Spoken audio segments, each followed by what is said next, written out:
Hello dear students, welcome in ASC starter. Dear students, मैं आपको term second के exam की प्रिपरेशन करवा रहा हूँ, ठीक है। और मैं आपको पहले ही बता दूँ कि देखिए, मैंने केवीएस का एक जो पेपर है पूरा अच्छे से सॉल्व करवा दिया था जो 2022 में हुआ था, ठीक है। और जो उसके सैम्पल पेपर्स हैं उसके मैंने मार्किंग स्कीम के साथ वो भी वीडियो अपलोड कर दी थी। डीओई का प्रैक्टिस पेपर भी मैंने अपलोड कर दिया था, ठीक है।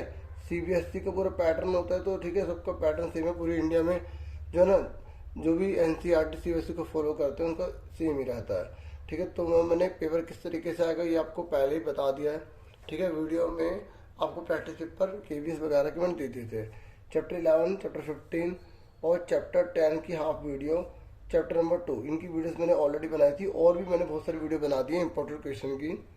जो न्यू बच्चे हैं वो सारी की सारी वीडियो डिस्क्रिप्शन में प्लेलिस्ट मिल जाएगी, उसे देख लेना, ठीक है। और अब मेन बात और सुन लो कि देखिए, जो चैप्टर 11 है उसमें जब आप कंस्ट्रक्शन करोगे तो स्टेप जो है अपने लैंग्वेज में बना के लिख देना। अगर आपके टीचर्स कहेंगे कि नहीं लिखना तो आप तब मत लिखिएगा, ठीक है। और जो चैप्टर नंबर 10 है और जो चैप्टर नंबर 8 है ना, इसमें आप कम से कम थ्योरम अच्छे से कर लीजिएगा, ठीक है। तो जैसे इसमें जो चैप्टर 8 है इसमें 8.9 थ्योरम, 8.1 थ्योरम, 8.2 थ्योरम, ठीक है। थ्योरम होती है वो अच्छे से आप कर लेना। थ्योरम मतलब प्रमेय, ठीक है। और ये मिड पॉइंट थ्योरम होगी, ठीक है। मिड पॉइंट मध्य बिंदु सूत्र कहते हैं। हाँ, मध्य बिंदु जो प्रमेय होती है वो, ठीक है, वो अच्छे से कर लेना क्योंकि वो एग्ज़ाम में आ जाती है। मैं इसके बेस पर एक क्वेश्चन आपको भी करवाता हूँ, पहले थोड़ा सा बता दूँ। और जो चैप्टर नंबर 10 है, चैप्टर नंबर 10 में, अच्छा इस चैप्टर में ना, 8 चैप्टर में एक क्वेश्चन ये वाला भी आ जाता है कि प्रूव कीजिए कि जो क्वाड्रिलेटरल है उसके एंगल का जो सम होता है वो 360 डिग्री होता है, ठीक है। और इस क्वाड्रिलेटरल में जो इस तरीके से जो फिगर बनती है, ये जो अंदर बनता है, इसका एक ऐसा क्वेश्चन है, तो वो आप वाला जरूर देख लेना, ठीक है। और चैप्टर नंबर जो 10 है, चैप्टर नंबर 10 में जो 10.8 थ्योरम है, ठीक है, जिसमें ये एक सर्कल बना हुआ है जिसमें बोलते हैं कि जो सेंटर पे जो बनने वाला एंगल होता है, ठीक है, वो सरकमफ्रेंस पे जो एंगल बनेगा, ठीक है, उससे डबल होगा। जैसे ये 40 का है तो ये 80 का होगा, ठीक है। और एक मैंने वीडियो आपको प्रोवाइड करी थी कि जैसे सर्कल है, ठीक है, ये सेंटर है, ये कोड है। कोड मतलब जीवा, सेंटर मतलब केंद्र। तो इस पर जब हम कोई लाइन डालते हैं तो ये 90 डिग्री की होती है। तो इसके बेस पर एक क्वेश्चन आ जाता है, ये वाला। जैसे ये क्वेश्चन आ गया, आपसे पूछ लिया कि ये पूरा का पूरा जो है वो 8 है, ये 5 है, तो ये ओ एम कितने का होगा, ठीक है। तो आपने जो कोन वाला चैप्टर पढ़ा था, शंकु वाला, ठीक है, उस शंकु में आपने क्या पढ़ा था, ये एच होता है, ये आर होता है, एल। तो 90 के सामने अलग लिखते थे ना आप, एल का स्क्वायर, आर का स्क्वायर प्लस एच का स्क्वायर। ठीक, इसमें भी यही है, 90 के सामने वाले को आपको अलग लिखना है, 90 के सामने वाले को अलग। मैंने ये वीडियो बनाई थी ऐसी, ठीक है, आप देखना। ए ओ, ए एम और एम ओ, ठीक है। तो ए ओ कितना दे रखा है आपको, 90 के सामने वाले को अलग लिखना होता है, ठीक है। ए एम कितना है, देखो पूरा 8 है तो आधा कितना हो गया, 4, ठीक है। और एम ओ कितना है हमें नहीं मालूम, ये कितना है 25, ये कितना 16,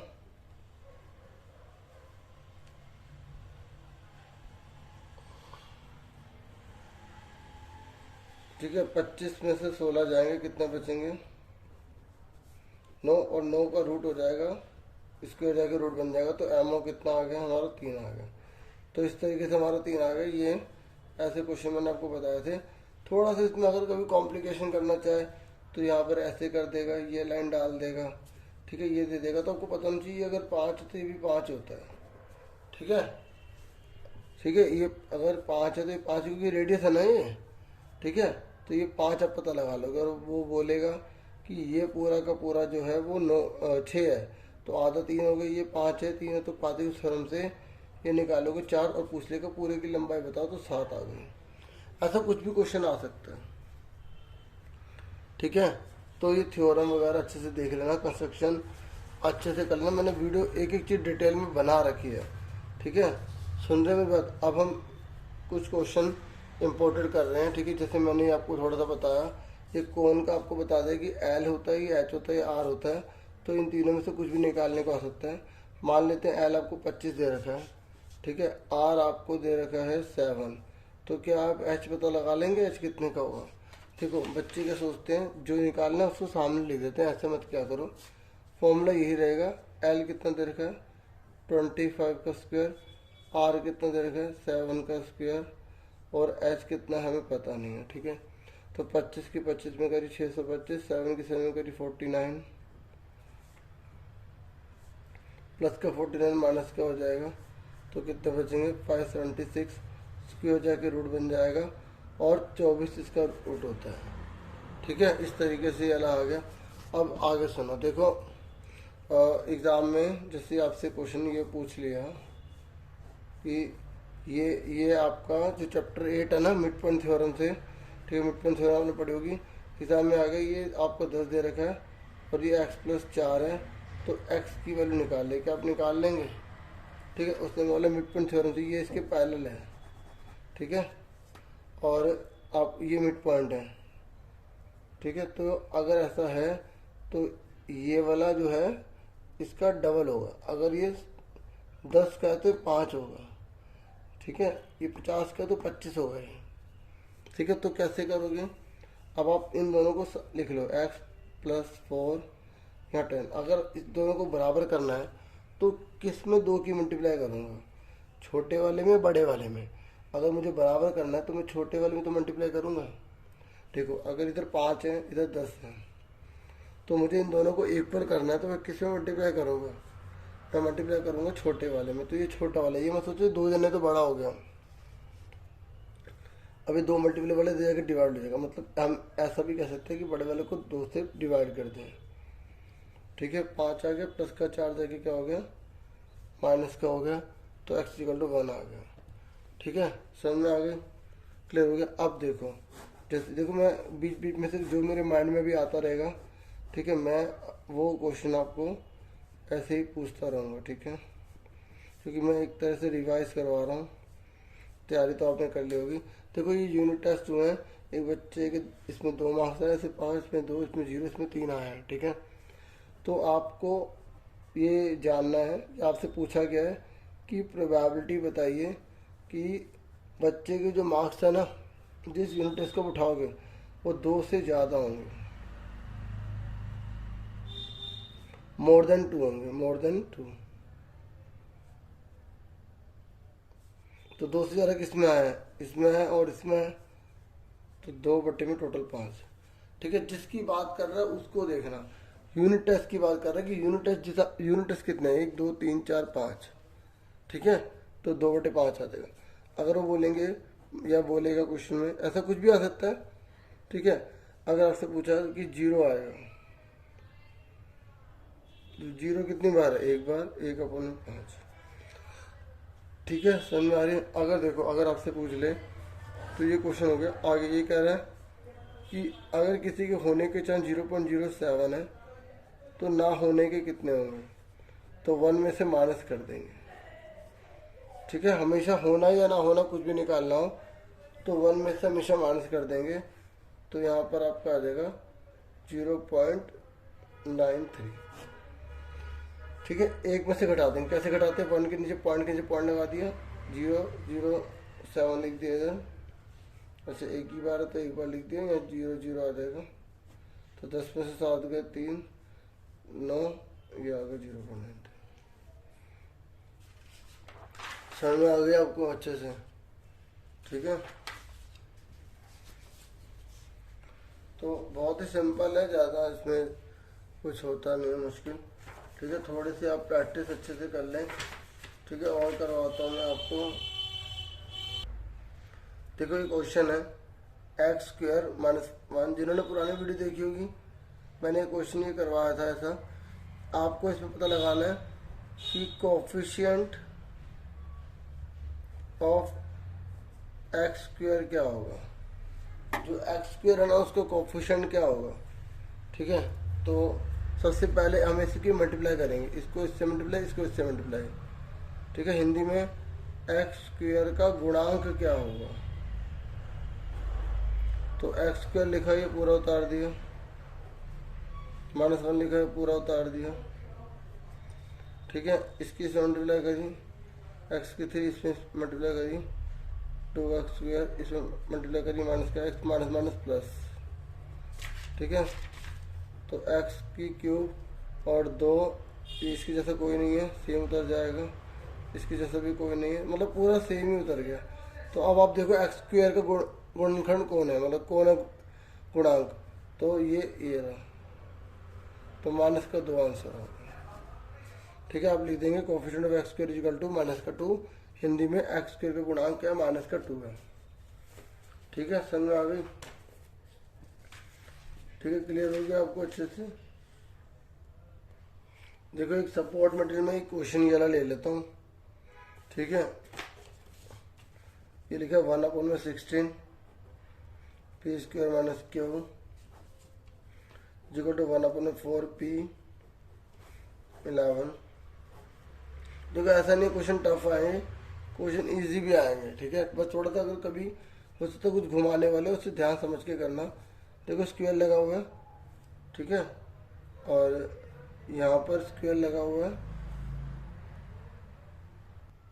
और यहाँ पर भी स्क्वायर लगा हुआ है। ठीक है, तो स्क्वायर है यहाँ पर। ठीक है, तो इसका क्या करेंगे, ये किसका होता है 16, 4 का, तो p अपन 4 स्क्वायर कर देंगे, यहाँ क्यू का स्क्वायर कर देंगे। ठीक है,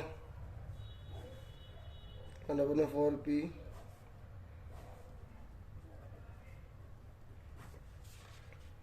ठीक है। अब इसमें फॉर्मूला क्या होता है, इसका फॉर्मूला क्या होता है, a minus b a plus b. ठीक है, बुक में ना लगा नहीं रखा था स्क्वायर, मैंने करेक्शन कर दिया, तो ये सेम उतार दिया। अब इसको कंपेयरिंग कर लेंगे, क्या कर लेंगे, कंपेयरिंग। तो देखो क्यू, देखो पहले सेम है ना, तो क्यू कितना आ गया, 11 आ गया। ठीक है, क्यू कितना आ गया, 11 आंसर आ गया। ठीक है,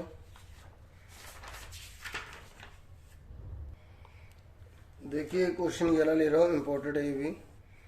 ठीक है, तो देखो इधर x square plus y square equal to 49 है और x minus y equal to 3 है। तो x cube minus y cube आपको फाइंड करना है। तो ये जो चीज़ दे रखी है ना उसी का फॉर्मूला आप लगा लो। ठीक है, तो पर आप ये देखेंगे कि हमें इसमें ना एक्स वाई इकट्ठा भी चाहिए होता है, तो पहले इसको यूज़ करेंगे, दोनों तरफ जो है हम स्क्वेयरिंग बोथ साइड कर लेंगे। ठीक है, इसको यूज़ करेंगे पहले।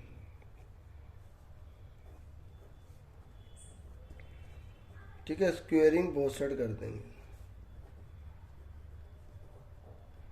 अच्छा मुझे बताइए, आपने थ्योरम अच्छे से कर लिया ना?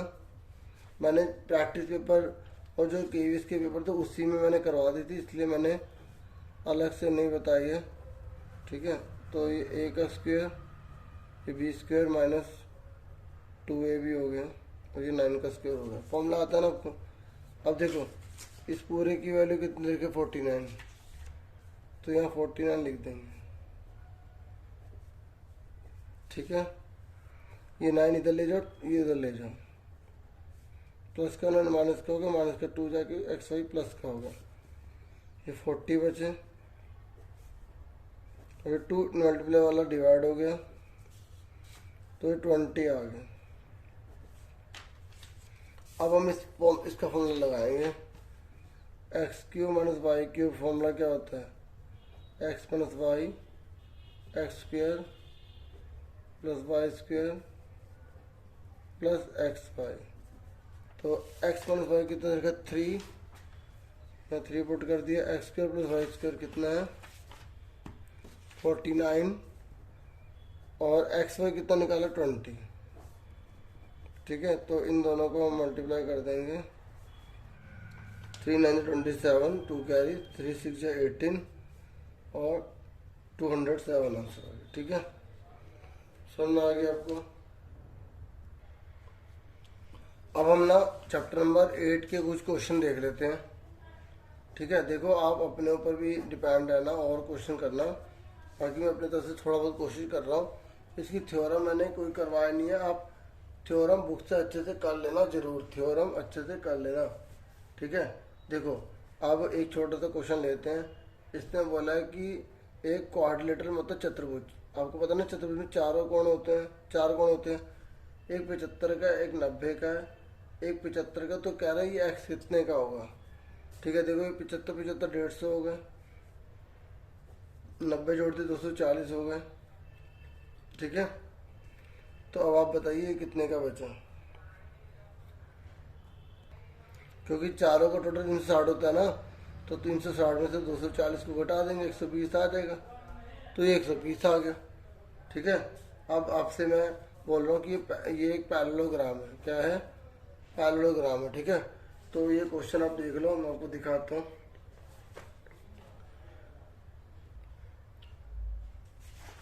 ये देखिए यहाँ पर एक क्वेश्चन है, ये कह रहा है दो एडजेसेंट एंगल है, उनकी रेशियो 2:4 दे रखी है। देखो ये पैरेललोग्राम है, तो आपको पता है एडजेसेंट एंगल कौन से होते हैं, हिंदी में बोलते हैं आसन्न कोण। तो ये जो आसन्न कोण होते हैं ना, ये एक तरफ वाले होते हैं, ये और ये। ठीक है, इन दोनों को भी बोल सकता हूँ, इन दोनों को भी बोल सकता हूँ, इन दोनों को भी बोल सकता हूँ। तो ये कह रहा है जो एडजेसेंट एंगल है ना, इसकी रेशियो 2:4 है। ठीक है, तो ये कह रहा है इसके सारे एंगल निकालो पैरेललोग्राम के। आपको पता है पैरेललोग्राम में, जो मैं पैरेललोग्राम की बात कर रहा हूँ ना, मतलब समांतर चतुर्भुज की, तो जो समांतर चतुर्भुज है ना, उसमें ये जो लाइन अगर पैरेलल होती है ना, ये तो आमने सामने मतलब ये साइड साइड, जिसे एडजेसेंट बोलते हैं, इनका टोटल 180 होता है। ठीक है, जब ये 2:4 दे रखा ना, तो आप लेट लिख लेंगे। लेट हमने इसको b मान लिया, इसको पहले वाले को लेट b बराबर 2x और इसको c, तो c बराबर कितना आ गया यहाँ पर हमें 4x। ठीक है, तो angle b plus angle c equal to 180 degree हो गया। ठीक है, b कितना दे रखा है, b दे रखा 2x, c कितना दे रखा है 4x। 4 और 2 कितना हो गया, 6 हो गया। x कितने का, 180 बटे में 6, तो 6 3 18 30 डिग्री आ गई। x निकला, अभी x एंगल ही निकले, तो b कितने का आएगा, तो 2 को 30 से मल्टीप्लाई कर देंगे 60 आ जाएगा। और c कैसे निकालेंगे, 4 को 30 से मल्टीप्लाई करेंगे तो हमारा 120 आ जाएगा। अब देखो ये 60 आ गई, 120 आ गया। ठीक है, अब आप देखिए इनका टोटल 180 आ रहा, नहीं आ रहा, आ रहा ना। अब ये 120 है तो ये भी तो 120 होगा, ये 60 है तो ये भी तो 60 होगा। क्यों? क्योंकि पैरेललोग्राम में आमने सामने के जो एंगल होते हैं वो बराबर होते हैं, अपोजिट एंगल्स आर इक्वल। ठीक है, इस तरीके का क्वेश्चन अगर आ जाएगा तो कर लोगे ना। ठीक है, जब ये देखो अगर सिंपल सी बात है, 2 रेशियो दे रखे तो 180 लिखोगे। और ऐसे एक क्वेश्चन आता है 4 वाला, ठीक है, जो आपकी बुक में भी है। जैसे क्वेश्चन देखो, इसने बोला एक क्वाड्रिलेटरल है, उन सब की एंगल की रेशियो इतनी दे रखी है, तो क्वाड्रिलेटरल के हर एंगल निकालिए। जब ये 4 वाला है तो आप एक फिगर बना लो, ए बी सी डी। तो क्या रेशियो दे रखी है, रेशियो दे रखी है 3 4 5 6 दे रखी है ना। तो एंगल ए कितने का आ गया, इसको 3x मान लेंगे। बी कितने का आ गया, इसको 4x मान लेंगे। सी कितने का आ गया, इसको 5x मान लेंगे। डी कितने का आ गया, इसको 6x मान लेंगे। इन चारों का टोटल कितना होता है, angle A plus angle B plus angle C plus angle D equal to 360 degree होता है। एंगल ए कितना दे रखा है 3x, बी कितना है 4x, सी कितना है 5x, डी कितना है 6x। देखो मैंने ना बहुत सारी वीडियो बनाई है मैथ्स की, और आपके पास केवल 3 ही नोटिफिकेशन गए होंगे, सुन रहे हो। तो क्योंकि 24 घंटे में 3 ही नोटिफिकेशन जाते हैं, तो आप चैनल के अंदर जाके देखा करो वीडियो को। ठीक है, क्योंकि बच्चों को पता नहीं चल पाती। अब साइंस की भी ना एक वीडियो पे तो बहुत कम व्यूज आए थे, बच्चों को पता नहीं चला कि उसका नोटिफिकेशन नहीं गया। तो 5 6 11 11 से 15 3 18। ठीक है, तो जब आपको पता पेपर चल रहा है, तो मैं कोशिश कर रहा हूँ, तो आप एक बार 24 घंटे में वीडियो अंदर जाके चेक कर ला करो। ठीक है, 18 3 18 36, तो 20 आ गया। अब देखो 20 निकल गया, तो पहला एंगल कितने का निकलेगा, इसमें 3 से मल्टीप्लाई कर दो। 3 गुणा 20 कितना आ गया, 60 डिग्री आ गया। बी कितने का आ गया, बी कितने का है, 4x है, तो 4 मल्टीप्लाई 20 कितने का आ गया, 80 का आ गया। एंगल सी निकालो, सी कितने का, 5x, तो 5 मल्टीप्लाई 20 कितने का आ गया, 100 का आ गया। एंगल डी निकालो, 6 मल्टीप्लाई 20 कितने का आ गया, 120 का आ गया। ठीक है, इस तरीके से डिग्री लगाना मत भूलना। ठीक है, समझ में आ गया। ठीक है, अगर टीचर को इजी क्वेश्चन देना हो तो आराम से दे सकते हो। ठीक है, अब सुनो मेरी बात। अब देखो, अगर ये पैरेललोग्राम है, ठीक है, क्या है, पैरेललोग्राम है। ठीक है, तो अगर आपको इस पूरे का एरिया दे रखा है 3600, तो आधे का कितना होगा, 1800, क्योंकि डायगोनल जो होती है इसको 2 इक्वल पार्ट में डिवाइड करती है। ठीक है, समझ में आ गया। तो उसके बाद आगे सुनो। अब देखो, एक क्वेश्चन तो इसमें ये वाला था जो मैंने आपको बताया भी होगा। अगर ये 100 का तो कितने का होगा, 50 का होगा। ठीक है, क्लियर हो गया, अच्छे से आ गया। एक क्वेश्चन और सुन लो। जैसे ये एक क्वाड्रिलेटरल है, ठीक है, तो इसके क्वाड्रिलेटरल का एरिया दे रखा है, इसका नाम लिख देते हैं ABCD। ABCD ये हमको दे रखा है, मान लो 36 दे रखा है। उसने बोला इसके मिड पॉइंट से ये जो क्वाड्रिलेटरल बनेगा इसका क्या एरिया होगा। तो देखो, इसका एरिया जो है ना, पूरे का जितना होगा इसका आधा हो जाएगा। तो ये 36 का आधा कितना का, 18। और एक्सरसाइज 8.2 का पहला क्वेश्चन भी कर लेना। ठीक है, इम्पोर्टेंट है मेरे हिसाब से। तो ये 36 का आधा 18 होगा। ठीक है, ये पूरा 36 है, तो अंदर वाला ये PQRS 18 होगा। ठीक है, कितना होगा एरिया, PQRS 18 होगा। ठीक है, सेंटीमीटर स्क्वायर होगा, तो स्क्वायर लगा देंगे। ठीक है, समझ में आ गया आपको। अब जैसे ये क्वेश्चन इसमें देखो, ये दे रखा है, इसमें मतलब ADC निकालो, ADC ये एंगल निकालो। देखो, ये लाइन इसके पूरे पैरेलल है ना, और जब 2 लाइन पैरेलल होती है ना और कोई लाइन काट के जा रही होती है, तो इसका और इसका टोटल 180 होता है। ये और ये 180 होता है। तो अब देखो, ये 55 का है, ये 90 का, तो ये कितने का होगा, देखो 55 का। ठीक है, और ये जो है ना, ये इसको x मान लो 2 मिनट के लिए, x मान लिया।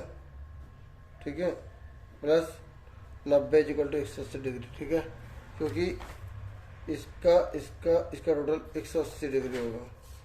समझ आ गई क्यों होगा, क्योंकि जब 2 लाइन पैरेलल होती हैं, कोई लाइन काट के जा रही है, तो अंदर का टोटल 180 होता है। चाहे इसमें जितने मर्जी पार्ट कर लो, इन सब का टोटल 180 होगा। ठीक है, तो 50 और 90 कितने हो गए, 145।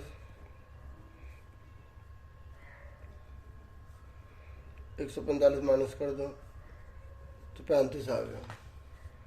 समझ आ गई। x कितने का आ गया हमारा, ये 35 आ गया। हमसे निकालने के लिए बोला ADC, तो ADC निकालना, हमें ये निकालना है। अब आप देखो, ये 90 निकल गया, ये हमारा 35 निकल गया। तो एक ट्रायंगल का टोटल कितना होता है, एक ट्रायंगल टोटल 180 होता है। तो ये निकालो, पहले BDC निकालो।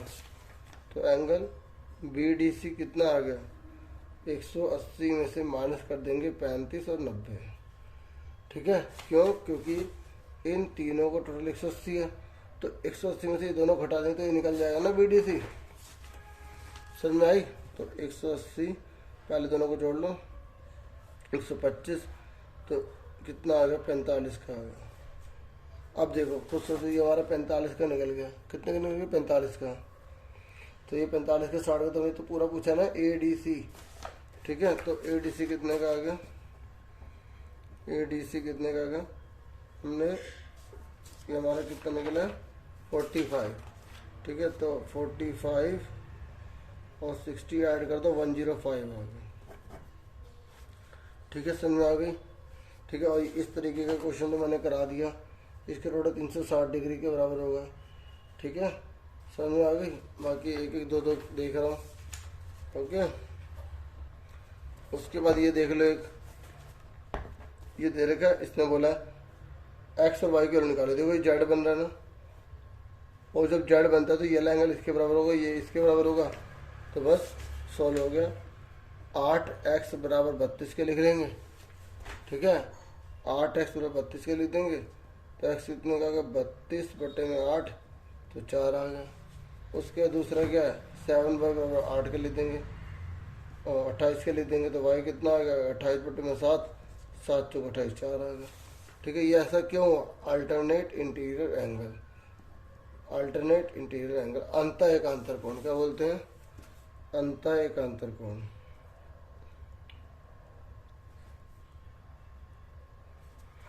ठीक है। अब जैसे ये है, ये 100 का है तो ये भी 100 का होगा, ये 100 का 40 का, तो कितने का होगा? ये 40 का होगा, क्योंकि एक ट्रायंगल एक सस्ते होते, ये 40 का है, ठीक है। जड़ बन रहा है तो ये भी 40 का होगा, ठीक है। ये 40 का है तो ये भी 40 का होगा, ठीक है, क्योंकि ये भी जड़ बन रहा है, ठीक है, इस तरीके से, ठीक है। अब जैसे यहाँ पर लिखा हुआ पी क्यू 4.4 है, तो पूरा 4.4 है, तो ये आधा कितना हो 2.2 है, ठीक है। और क्या ओवर 5.6 है, ये पूरा 5.6 है, ठीक है, तो आधा कितना हो 2.6 हुआ। और पी आर ये पूरा का पूरा 4.8 है, आधा कितना हो 2.4 हुआ, ठीक है। तो देखो ये जो है ना, ये एक पैरेललोग्राम बन जाता है, इसमें मतलब एल निकालो, तो ये पूरा पैरेललोग्राम बन जाता है, ये इसके बराबर है, ठीक है। और ये वाला जो हिस्सा है ना, ये ऐसे बन गया, तो ये इसके बराबर है, ऐसे ये इसके बराबर है। तो मैं आपको सिंपल बताता हूँ, सुनो मेरी बात ध्यान से। इन तीनों को जोड़ के आधा कर दोगे तो ये निकल जाएगा 2.6, 2.2 और 2.4 को ऐड कर दोगे तो आंसर आ जाएगा, ठीक है। इस तरीके से अब जैसे ये 50 का है तो ये 50 का होगा, एक लाइन रोड 180 होती है तो 130 का आ जाएगा, ठीक है। ये है ऐसे ज़्यादा इसमें, अब है तो बहुत कुछ, लेकिन अभी थोड़ा बहुत ही मैं जो बता पा रहा हूँ। अब इसके 2-3 क्वेश्चन देखो, जैसे ये 70 का है पूरा, ये 35 का है, तो आप ये वाला एंगल निकाल लोगे, क्योंकि एक ट्रायंगल का टोटल 180 होता है, ये 70 का, ठीक है। या बोले बी ए डी निकालो, तो बी ए डी निकालो, ठीक है। नहीं, बी ए डी तो हमें दे ही रखा है ना, हमें ए सी भी निकालना है, ए सी भी। तो देखो ये 35 का 70 का, तो ये निकल जाएगा, ट्रायंगल 180 होता है, हाँ या ना, निकल जाएगा। उसके बाद जितना ये एंगल निकले वो इसके बराबर होगा।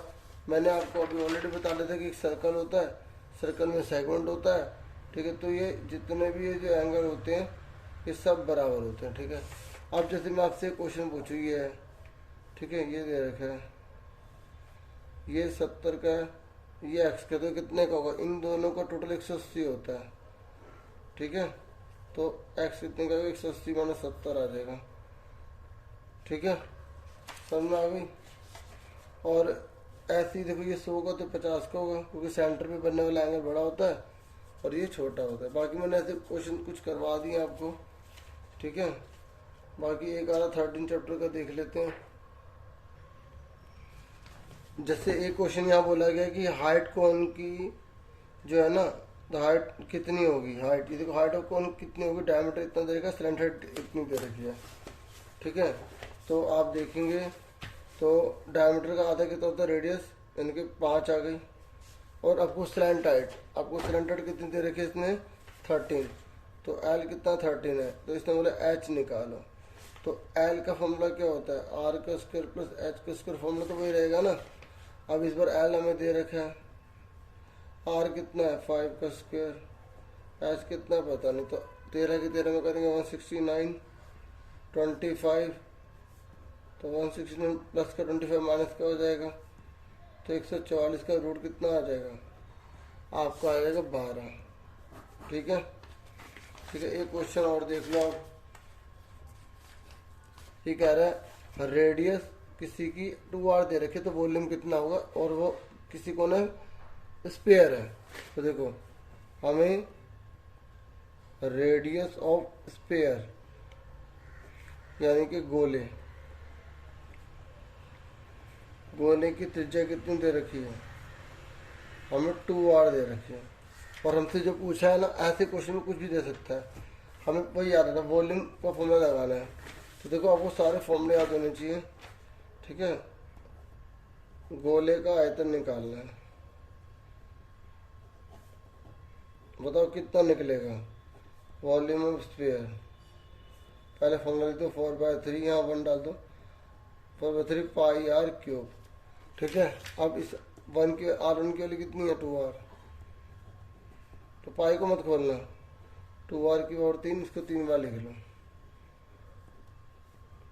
1 मल्टीप्लाई 1 2 मल्टीप्लाई है, इसको 2 2 से 4 2 8, 8 4 से कितना होता है 32/3 पाई आर कितना होगा R क्यूब, या लिख देंगे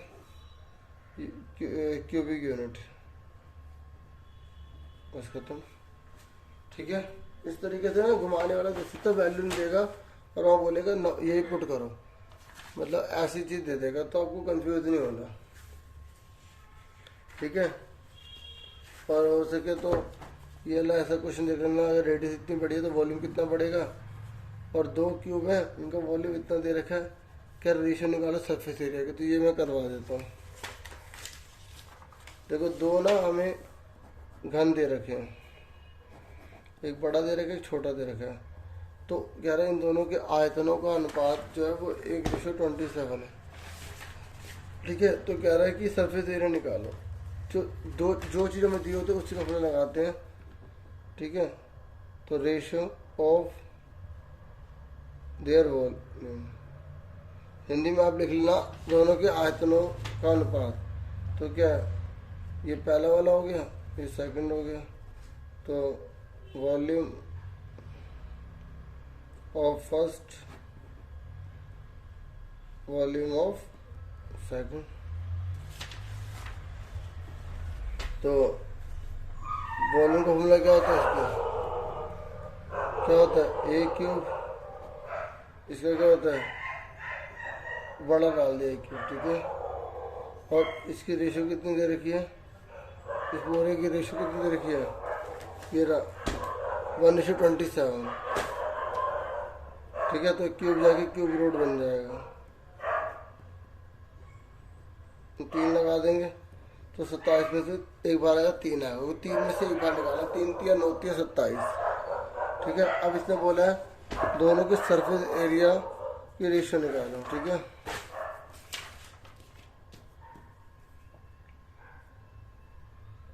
घन के पृष्ठीय क्षेत्रफल का अनुपात, तो TSC ऑफ क्यूब्स लिख लो। अच्छा मुझे रेशियो निकाले ना, तो रेशियो लिख देना, तो ratio of TSC of cube, तो क्या लिखेंगे, फर्स्ट ऊपर सेकंड नीचे, तो फर्स्ट का फॉर्मूला क्या होगा 6a² और सेकंड का होगा 6a², ठीक है। और तो ये 6 से 6 a/a, तो a/a कितना निकाला हमने 1/3 निकाला है, तो 1/3 लिख के स्क्वायर कर देंगे, तो 1/9 1:9 आ जाएगा, ठीक है। तो डियर स्टूडेंट्स आप थ्योरम जरूर कर लेना।